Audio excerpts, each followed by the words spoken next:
Hanging out on the river, co-main event coming up this weekend, 2022's UFC Fight Wing Hall of Fame edition. It is Cub Swanson.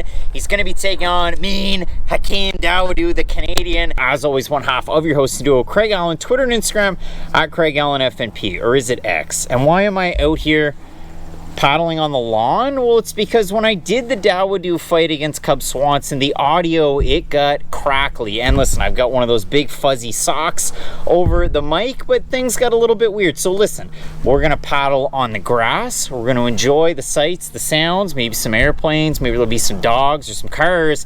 But what you do have to look forward to this weekend in a co-main event, not just the fact that you have a UFC Hall of Famer, but a guy that won 4 WEC Fight of the Night bonuses inside of the UFC, a performance bonus in a second to last fight against Darren Elkins. And if you go up and down through the lineup and you look at everything, 6 Fight of the Nights in the UFC for Cub Swanson, as well as that 2016 aforementioned Hall of Fame performance against Doo Ho Choi. We all remember how crazy and wild of a fight that was. But for Cub Swanson, if you just look at his last time out, takes on Jonathan Martinez, a guy on the cusp of the rankings. But that one was a bantamweight. That was Cub Swanson's first fight at bantamweight. And that's not really a move that you see a lot of 38-year-olds going for. But Swanson did it there, and it was a TKO due to leg kicks from Jonathan Martinez. And when you look at it for Hakeem Dawodu, trying to reverse his own fortunes, he was favored his last time out.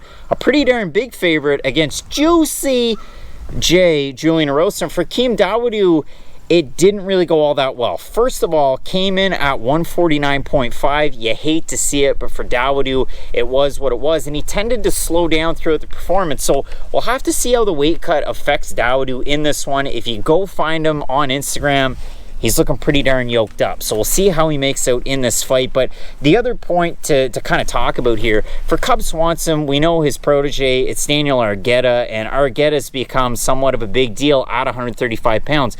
I wonder if in this fight, again, you look at Instagram, for Cub Swanson, is the facial hair any indication of what we're going to get out of Swanson? Maybe I should have my life jacket buttoned up. I am, of course, on land on this one. But if you do look at this matchup, I mean, it's a big-time fight. For Hakeem Dawodu, he was all the flash and flare, undefeated coming into the UFC. He had that really early career win when he was 23 against 22-year-old Mike Malott. And that one, obviously, it still makes waves because you got a guy still competing at 145 versus a guy who's the talk of the town at 170. UFC 289 was definitely a big-time turning point for Mike Malott. He had the Canadian fans behind him. They were singing Sum 41. You love to see it. But for Dawodu, he has that early loss to Danny Henry, and then he's got to build it forward. And so he picks up a lot of wins by split decision, lose to Movsar Evlev with the wrestling. But his last time out, I mean, it was just a tough one against Juliana. So we'll see how he's able to reverse his own fortunes in the matchup. You do consider it the spinning wheel kick was a performance bonus for Cub Swanson when he took on Darren Elkins. And when you look at this overall landscape of a division at 145, great opportunity for both of these men. But for me, it's not just the fight that Swanson had his last time out against Jonathan Martinez with the leg kicks, but you look at Hakeem Dawodu on the flip side, it is 13 leg kicks against his last opponent, Arosa. 29 against Mike Trezano in a win, 6 against Evlev in a loss, but you got to worry about the wrestling. 24 against Zubair Tukhugov in a win, 15 against Julio Arce, 11 against Yushinori Hori, 17 against Kyle Bochniak, and then 39 against Austin Arnett. When you have the leg kicks rocking from Hakeem Dawodu, the Muay Thai specialist, that's when things go extremely well for him. So when it does come down to this fight, I mean, the aging legend in Cub Swanson, I don't necessarily have him to get the win in this matchup.